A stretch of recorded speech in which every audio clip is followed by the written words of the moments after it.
Shalom family. So, my day's been interesting. I started this morning quickly driving a tram in the UK, just all along the back and byways and stopping and watching traffic and passengers get on and off, and really seems to be a good day on that side. And then I shot across to Norway and I took a train sitting in the driver's seat through the mountains and along all the riverways, and everything seems cold there today, really cloudy, beautiful. And then popped over. I'm currently traveling over South America's tip and over the ocean, looking at it. Seems quite cloudy and spotty, a little bit of greens and browns, beautiful. My point being, we are so connected to the world around us. With a click of a button, we can be there. With a click of a button, you can be traveling in a fighter plane doing max maneuvers, even though your physical body probably wouldn't manage sitting through that ride, but you could do it. You can sit and look and see what people are doing right now in Greece, what they're doing right now in the middle of America, in Los Angeles. You can see what they're doing right now. You can go and look at pandas in the middle of China and see what they're eating or what they're up to. All these things are connected, and what I'm seeing on all these things is that everybody is just carrying on as if everything is fine. Nothing to see here. Nothing crazy going on.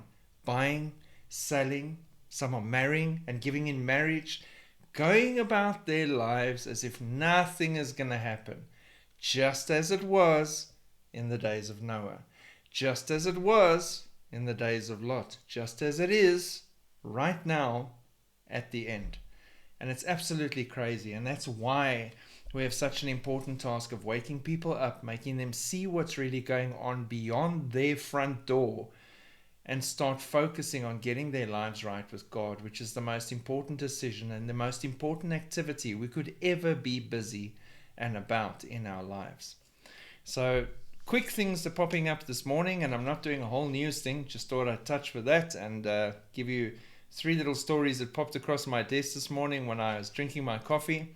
Number one, the South African National Defence Force War Games with Russia and China, our besties, will coincide with the G20 summit. The G20 summit's running between 22 and 23 November, and Trump already said he's not coming, but someone from America will represent. And now, just to rub it in, the salt into the wounds, we will be doing war games with Russia and China at exactly the same time. Even though any cooperation between the US military and us has been cancelled twice, three times in a row now due to South African issues, not American issues. So the relationship's really at the completely broken down stage.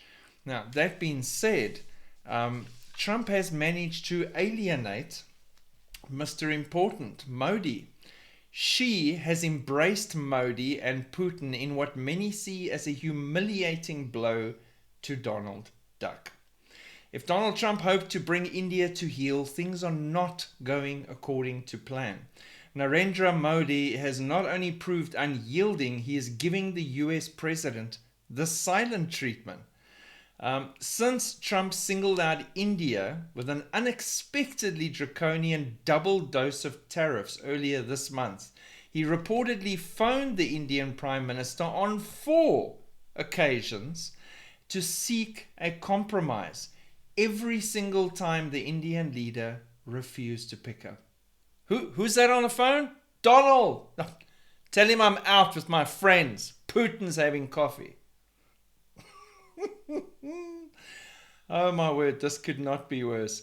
In the same period, Mr. Modi has twice spoken to his friend Vladimir Putin and dispatched his foreign minister to Moscow. This weekend he travels to China for the first time in 7 years, 7 years, one prophetic week, to attend a security summit hosted by Xi Jinping, the Chinese president, in the northeastern city of Tianjin. The two men, long estranged but now bound by circumstance, will hold talks on Sunday. Since 2001, Washington has sought to pull India into its orbit as a bulwark against a rising China. Donald's managed to dropkick the ball in the opposite direction. Mr. Trump took the blowtorch to a quarter of a century of careful diplomacy First imposing a 25% tariff on Indian exports, then doubling down to punish New Delhi for buying Russian oil. The strictest measures Washington has imposed on any country except Brazil. Adding insult to injury, Trump forged a new friendship with Pakistan, India's bitter foe, even inviting the army chief and their de facto leader, Asim Munir, to a lunch at the White House. Mr. Modi feels he has been left out in the cold, and so what does he do?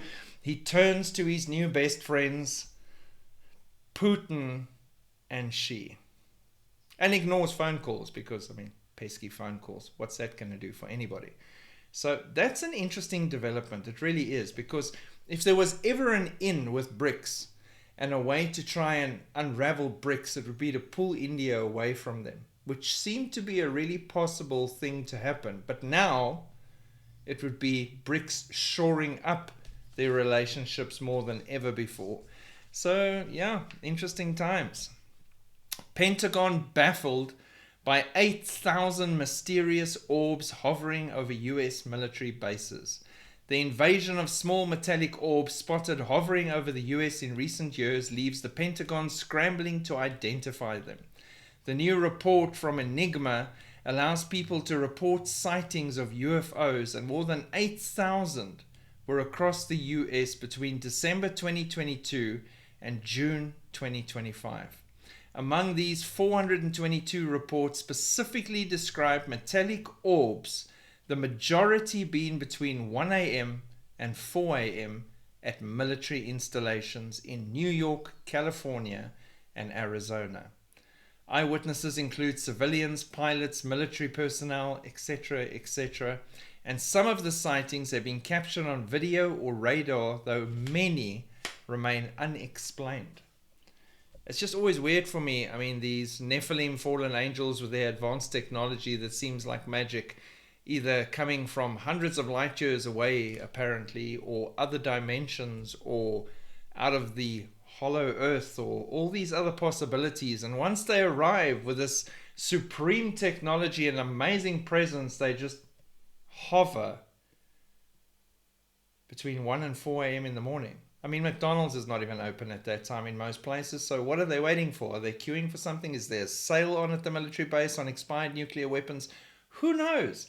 What I do know is it's all building the perception in the average Joe on the street's mind that UFOs are real, and that they are coming, and that they are going to interact with mankind, because the Nephilim and the demonic entities have been interacting with your governmental leaders and organizations for a very long time.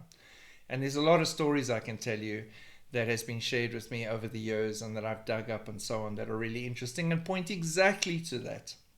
So now we need to get the population ready to accept them as the excuse for, where did all those people go? Where did they all disappear to? It was the aliens that came to help mankind. So crazy times, exciting times, looking up times, shofar times. Shofar, show good. Have a great day, people. Shalom.